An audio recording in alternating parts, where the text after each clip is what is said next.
네, 11.6 재보궐선거 이제 보름 앞으로 남았습니다. 나경원 후보, 박원순 후보와의 팽팽한 대결이 예상이 되는데요. 오늘은 야권의 전략 그리고 민주당의 선거 전략에 대해서 들어보는 시간 마련했습니다. 김정길 전 행정자치부 장관이 새로운 스튜디오에 첫 손님으로 나와 계십니다. 안녕하십니까? 반갑습니다. 저희 스튜디오에서 첫 방송을 하는데 첫 손님이십니다. 예, 그렇습니까? 예, 좋은 얘기를 기대해 보겠습니다. 11.6 재보궐선거 이제 얼마 남지 않았습니다. 야권에서도 이제 후보가 결정이 됐는데요. 관전 포인트를 어떻게 보십니까? 예, 우선 이번 이 11.6 보궐선거는 이명박 정부에 대한 평가, 중간평가의 성격이 짙다고 생각합니다. 특히 이 서울시장 선거의 결과는 기존 정치권에 대한 어떤 국민들의 변화, 이런 욕구도 같이 이루어지리라고 생각하고요. 여러 군데 선거가 이루어집니다만은 특히 이 한나라당의 텃밭이라고 하는 부산에서 치러지는 부산 동구청장 선거는 PK 지역 민심을 이번에 한번 네. 알아볼 수 있는 그런 선거 아닌가 이렇게 생각합니다. 예.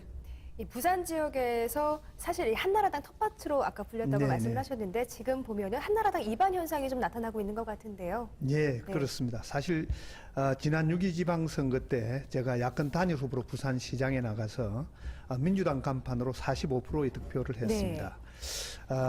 그 과거에 야도 부산이 지금 이제 다시 야성이 되살아나는 게 아닌가 하는 생각이 들고 있습니다.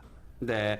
지금 김정길 전 장관 같은 경우는 지금 부산 지역에서 이번에 보궐선거, 재보궐선거에서 11.6 재보궐선거에서 이루어지는 그 부산구청장 예, 동구청장 선거. 예, 동구청장 선거의 전략기획위원장 아니 대책본부장 민주당 야권 단일 후보인 예성 후보의 그 명예선대위원장을 맡고 있습니다. 명예선대위원장을 맡고 있고 아무래도 또 이제 부산 지역에는 본인이 또 이 지역에서 또 그렇습니다. 기반을 두고 있기 때문에 예, 제가 부산에서 쭉 정치를 해왔고요. 네. 특히 이번에 이 동구청장 선거가 치러지는 이 동구는 옛날 노무현 대통령의 선거구이기도 하고 저희 선거구이기도 합니다. 제가 이 지역에서 3번 국회의원 선거를 했습니다. 네.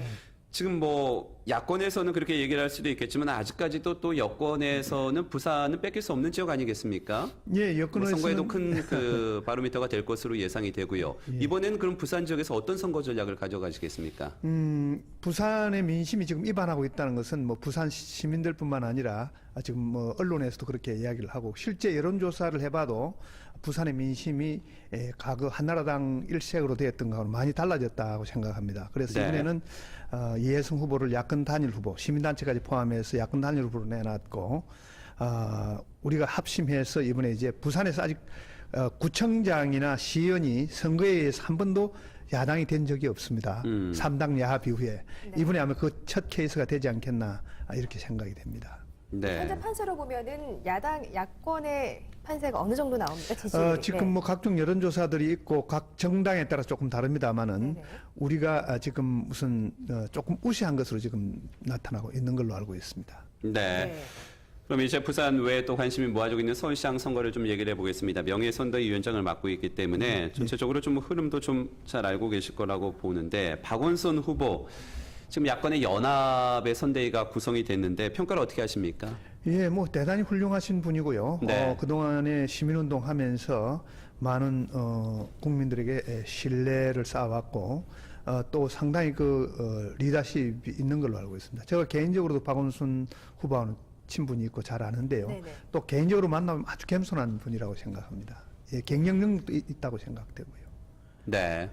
야권 진영에서 보는 박원순 후보의 경쟁력 뭐라고 보십니까? 예, 이번에 참 우리 민주당으로서는 대단히 참 이 후보를 내지 못한 서울시장 선거를 하게 돼 아쉬운 점이 있습니다만은 이러한 서울 시민들의 선택은 기존 정치권에 대한 불신이고 새로운 변화를 요구하는 국민들의 바람이라고 생각합니다. 네. 그래서 박원순 후보의 이번에 만약에 서울시장에 당선이 된다고 하면 이것은 기존 정치권에 대한 서울 시민들의 어떤 경고 이런 것을 받아들이지 하지 않을까. 네.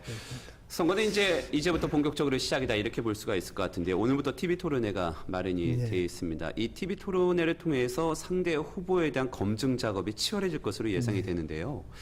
지금 보면은 안철수 후보가 아니죠. 박원순 후보에 대한 여러 가지 얘기가 나오고 있습니다. 군대 얘기가 다시 나왔어요. 이 부분은 어떻게 보십니까? 글쎄요, 이제 뭐 의혹이 가는 부분, 의문이 있는 부분은 철저하게 검증을 네. 해야겠지만은 아무 근거도 없이 이 상대 후보를 흠집내기 위한 그러한 것은 옳지 않다고 생각합니다. 그러나 제가 알고 있기로는 박원순 후보를 오히려 검증하면 오히려 박원순 후보에게는 더 명쾌하게 잘 해명이 되리라고 생각합니다. 그리고 네. 이 이명박 대통령부터 이 오히려 군 미필자가 많은 이 이명박 정부에서 박원순 후보를 군 문제를 가지고 검증한다는 것은 좀 사례에 맞지 않다. 오히려 네. 국민들에게 오히려 자기들의 그 약점이 더 드러나는 계기가 되리라 이렇게 생각합니다. 단계사병의 형제지간에 복무를 마치는 데는 아무런 문제가 없다. 예, 뭐 제가 그 구체적인 내용은 네. 알지 못하지만 예, 그렇게 생각합니다. 이제 한나라당 얘기를 좀 해보면 박근혜 전 대표가 나경원 후보를 지원하겠다고 나섰는데요. 여기에 대해서는 어떻게 보십니까?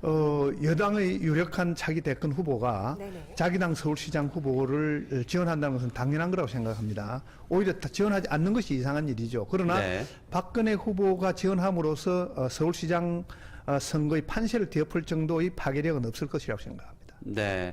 지금 이제 안철수 계속 후보라는 말이 입에 좀 돌았는데 후보는 네. 아니죠. 안철수 원장, 안철수 교수 어제 의사를 밝혔습니다. 사실상 보면 지원을 하겠다는 뜻이겠죠. 그 요청이 오면이라는 조건을 달았지만 요청을 안 할 리는 없지 않겠습니까? 예, 뭐 아마 벌써 안철수 네. 교수는 박원순 후보 지지라는 의사는 양보할 때부터 벌써 밝혀진 거라고 생각합니다.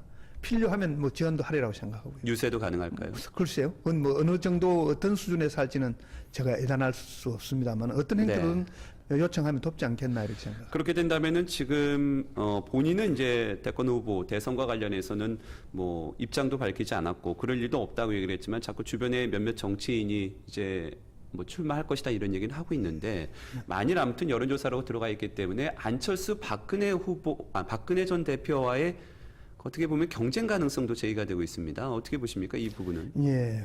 지금 대통령 선거가 1년 이상 남아 있는데요. 지금의 그 지지도를 가지고 내년 대통령 선거의 판세를 분석하는 좀 문제가 있다고 생각합니다.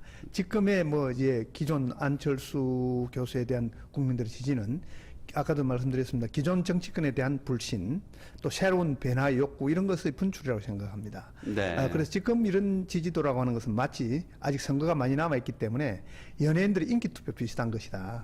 막상 대통령 선거 전에 들어가면 그 사람이 살아온 삶이라든지 경륜이라든지 이런 걸 가지고 나라 살림을 맡길 수 있나 없나를 판단하리라고 생각합니다. 그래서 예. 지금 지지도를 가지고 뭐 어떻게 예단하는 것은 그렇게 썩 적절한 것이 아니다. 이렇게 생각합니다. 네.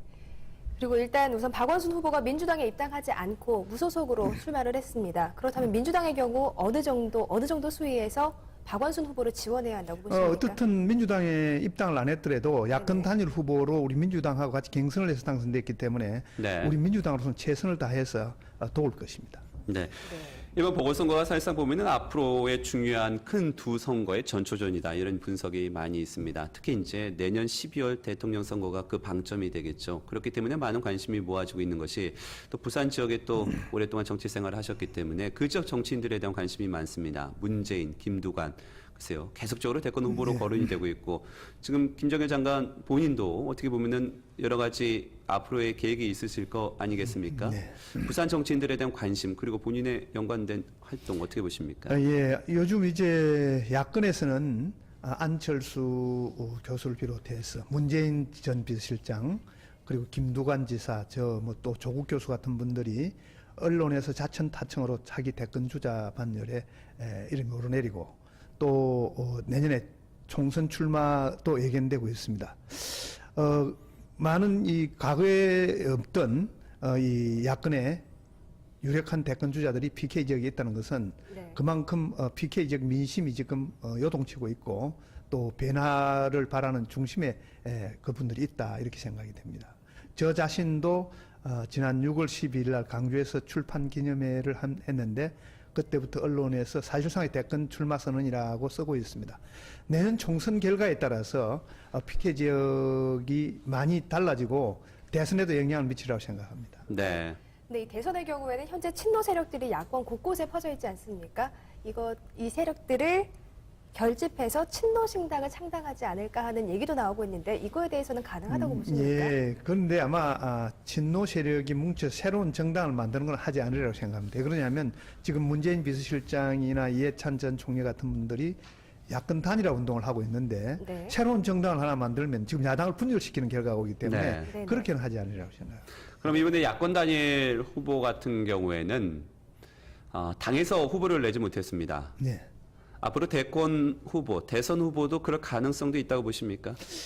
야권의 대통령 차기 후보는 생각 있는 사람들이 전부 다 이 경선에 참여해서 치열한 경쟁을 통해서 한 사람 후보가 선정이 돼야 경쟁력이 있다고 생각합니다. 네. 그렇기 때문에 뭐 가령 예를 들면 언론에서 거놓는 데는 정치에 생각이 있다면 안철수 교수라든지 문재인 비서실장이라든지 또 김두관 지사라든지 뭐 손학규 정동영 뭐 저까지도 포함해서 네. 생각 있는 모든 사람이 경선에 참여해서 그래서 이제 치열한 경쟁을 통해서 한 사람이 만들어져야 경쟁이 생겨난다고 생각하기 때문에 그건 많은 분들이 참여하는 것은 나는 바람직하다고 생각합니다. 그렇다면은 한 분으로 모아진다면 그 한 사람을 중심으로 대권 후보를 중심으로 새로운 정당이 정당이 창당될 수도 있고 아니면 지금 기존의 정당이 있으면서 약간 단일 후보로 요번에 당원 박원순 후보로. 후보가 되는 것처럼 그렇게 될 수도 있고요. 네. 지금 그러나 이제 보면은 서울시장 선거하고는 달라서 예. 대통령 선거는 그래도 우리 국민들이 제1당 아니면 제2당의 후보를 지지하지